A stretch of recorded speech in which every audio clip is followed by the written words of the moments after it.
I know I have a brush for this, but I don't know where it is. What's up guys, welcome back. Today is going to be a what's in my travel makeup bag video. I did one of these, it feels like only yesterday, but it was in 2018 when I got back from my honeymoon. We went to the French Riviera and we went to Spain and we went to Italy. I really pared down my makeup that I brought on that trip, and I was so glad that I did, because in beautiful surroundings, you just want to get out the door, you know? You're taking a lot of pictures. You still want to look like yourself, but I really just did not want to dilly-dally in wherever it was that I was staying, as much as I just wanted to get out and see and experience and relax and explore. And so I have kind of created a newer, updated version of that now. God, 2018, 2019, 2020, 3 years later? What? What? Where does the time go? And I have managed to fit it all in this little bag right here. This is full of multitaskers to simplify the process and make it fast and easy. And am I going anywhere right now? And I don't have any plans. No, I just kind of wanted to do this as a mental exercise. Maybe you're going someplace soon and it might help you in some way. And you know, I also just really like a good simplified routine when being outside is where I want to be during the summer. So I'm gonna move you all in and we're gonna go ahead and get started. I fiddled with my settings on my camera a little bit, so this video might look different, and if it does, I apologize. I always hope that my fiddlings will be an improvement. Sometimes they aren't. All right, so the first thing that is the most important thing on any outdoor excursion is a sunscreen. Not spawns, just I think it's really important, and it also has the dual purpose of being skin prep for anything else that you're about to put on. I'm using the Unseen sunscreen today from Supergoop. It is an SPF 40 broad spectrum sunscreen, SPF 40 PA++++.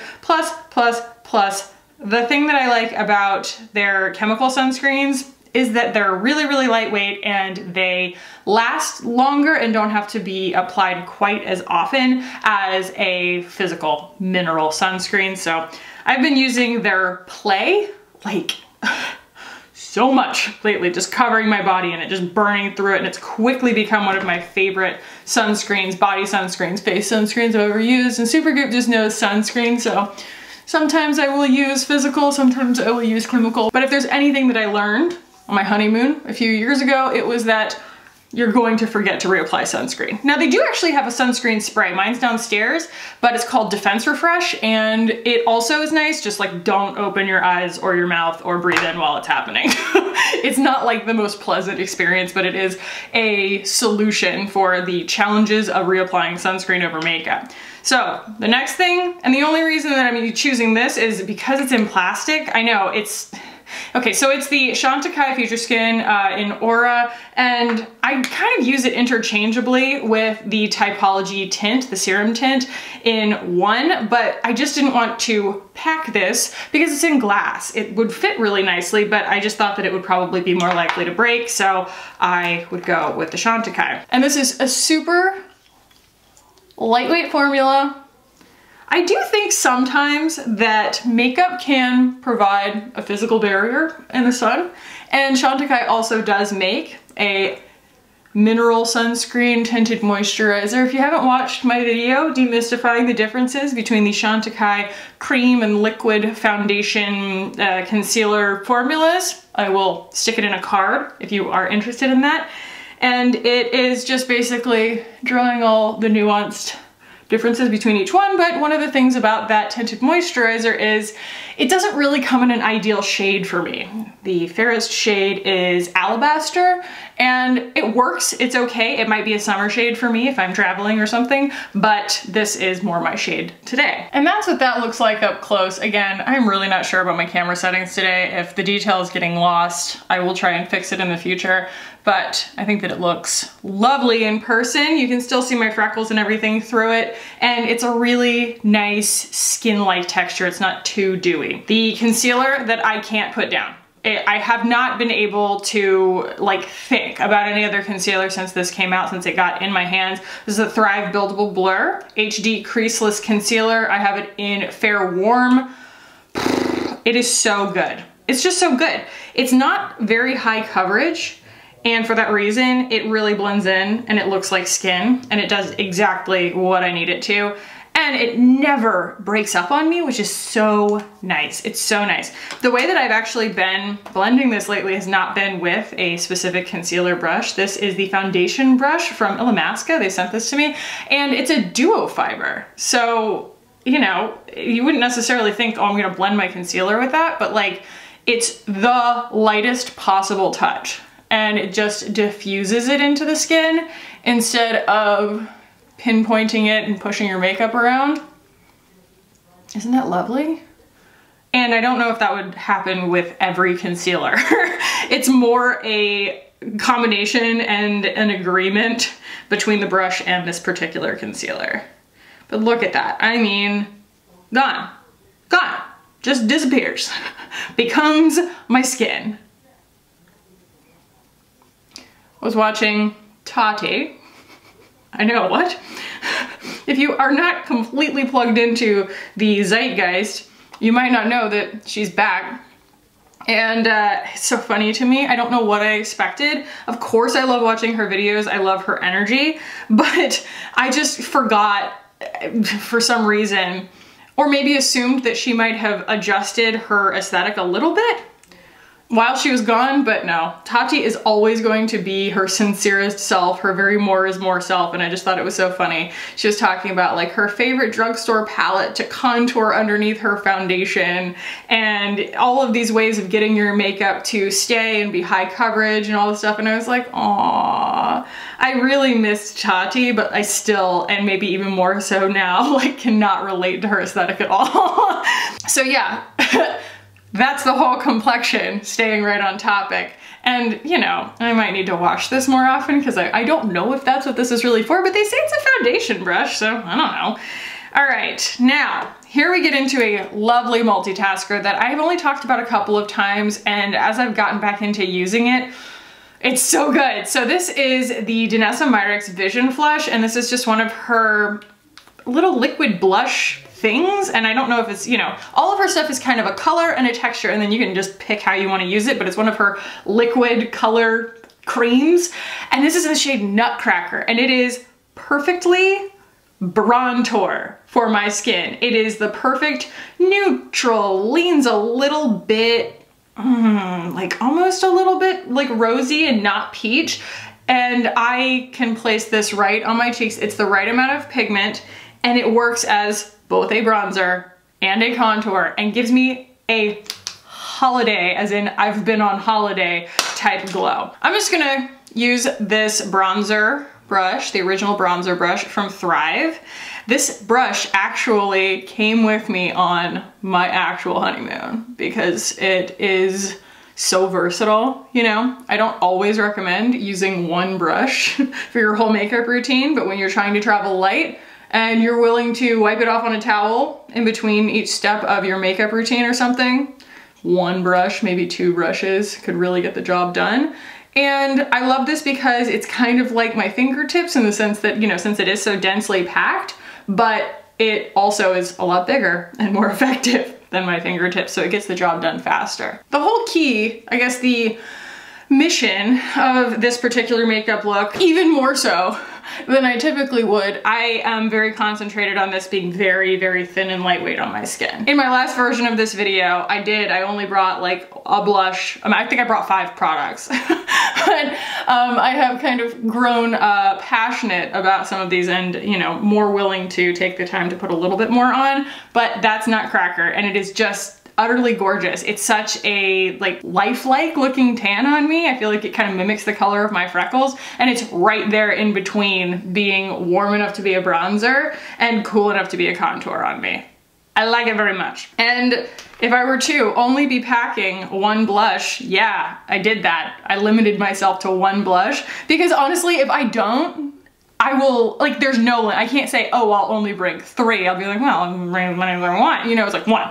One is where we stop. It is this. This has been a very fast love affair for me. This is the Puff Paint Liquid Blush Serum in the shade Daria, I want to say. It doesn't actually say it on here, but I remember that it's called Daria by Natasha Denona, and it is this tropical melon color. It's wonderful.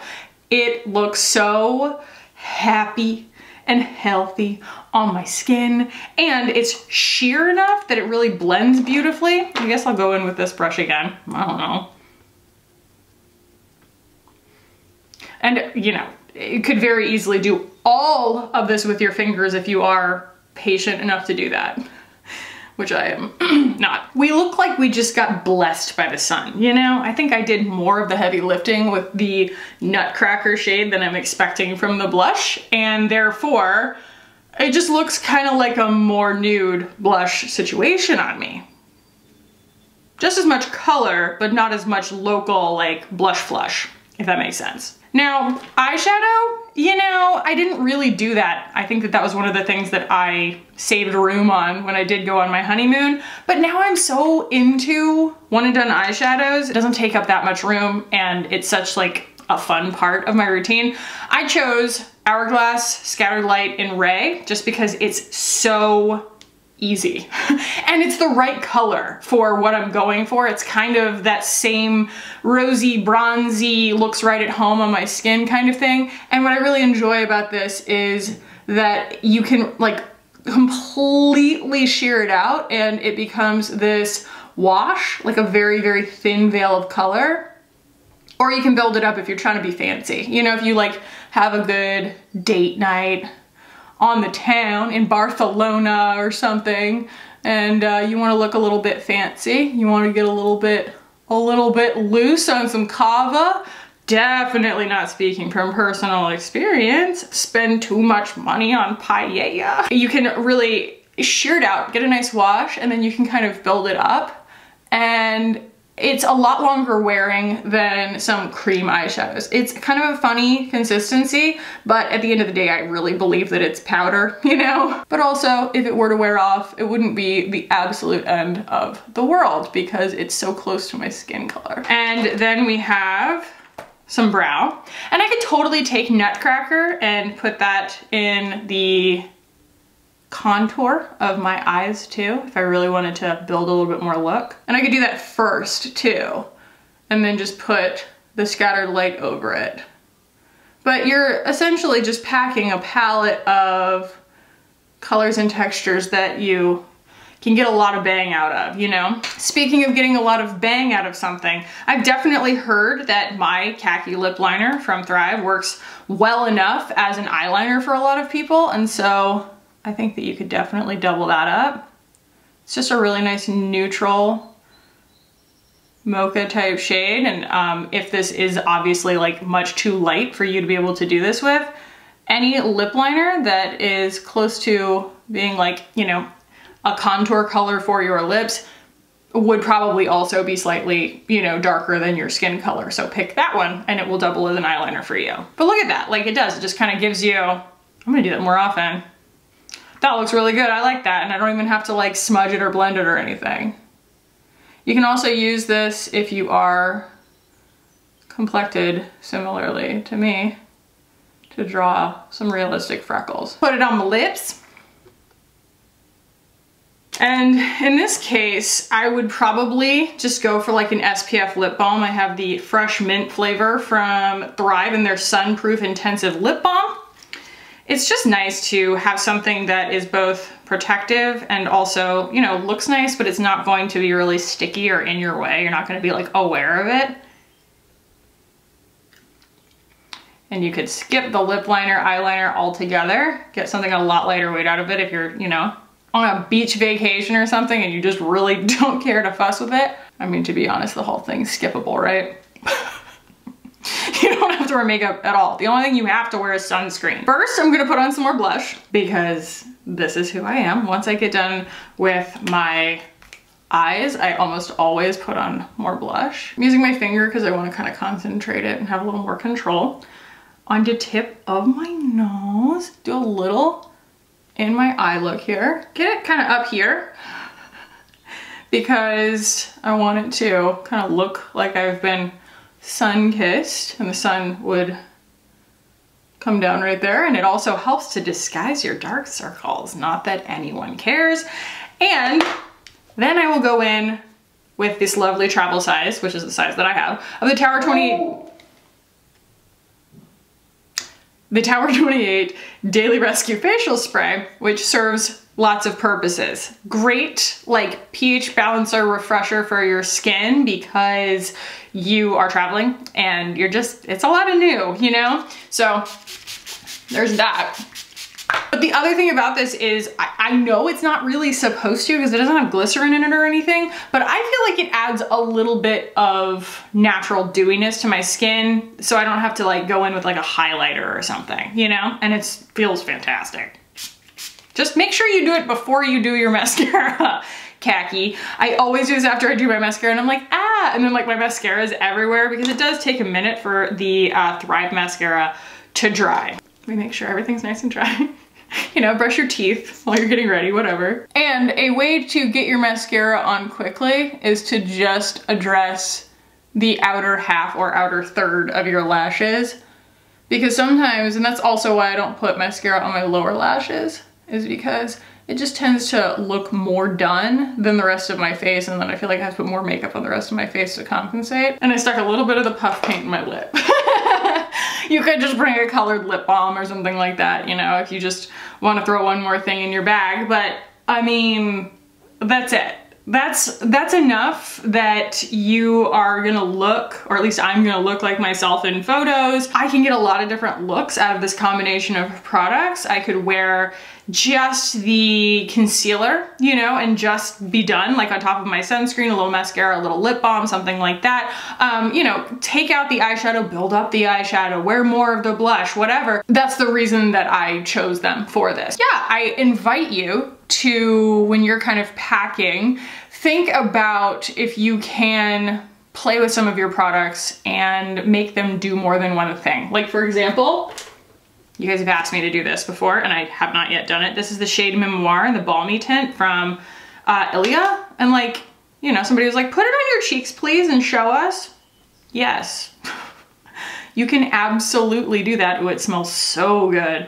And then especially if you're more of a, my face isn't complete unless I have lip color on kind of person, the way that I am about like, you know, my brows, or my blush kind of thing, then, you know, this is going to be a multitasker for you. So do something like that. God, it smells so good. These things smell so good. Oh, it shouldn't matter that much, but it matters so much. You know, I actually even like that better. So maybe this would come with me too, just because it's such a great lip and cheek. So yeah, I will list all of this stuff below, but there's no reason that you need to go buy anything for something like this. The whole point is to pare down your routine to what you think are the essentials. And again, think in like a happy, fun, playful way about different ways to use certain products so that you have to pack fewer things. So those are my essentials for what I would pack in a travel bag right now if I were going off to Italy or France, you know, Isle of Capri, whatever, you know, maybe my backyard. But I hope you guys enjoyed this. If you did, give it a thumbs up. If you want to keep hanging out with me on this channel, hit the button down below and subscribe. I would love it if you did. Thank you so much for watching and for hanging out with me today. I love you guys, and I will see you in the next one. Bye.